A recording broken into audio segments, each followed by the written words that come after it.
রাধে রাধে, আমার ডেলি ব্লগে স্বাগত। ঘুম থেকে উঠেই রোজের মতন আগে পুজো দিয়ে নিলাম, তারপর বাকি কাজ। আজকে সকালে টিফিনে ছিল খিচুড়ি আর এঁচড়ের তরকারি। আসলে আমাবস্যা ছিল তো, আর আমাদের এখানে আমাবস্যায় সব কালী মন্দিরেই ভোগ দেওয়া হয়, আর সেটাই খাই।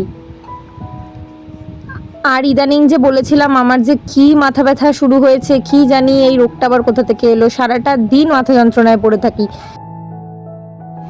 সেই দুপুর 3টেয় ঘুমিয়েছিলাম আর রাত 8:30টায় ঘুম থেকে উঠেছি। আর ঘুম থেকে উঠেই একটু ওই প্রসাদের খিচুড়ি আর কাবলি ছোলা দিয়ে খেয়ে নিলাম। কাবলি ছোলাটাও প্রসাদের। তারপর রাত্রিবেলা ঘুমানোর আগে আবার কি সেই মাথা যন্ত্রণা, বোন আমার মাথা টিপে দিচ্ছিল। প্রায় রাত 3টে 4টে অবধি জেগে থাকি এই মাথা যন্ত্রণার জন্য।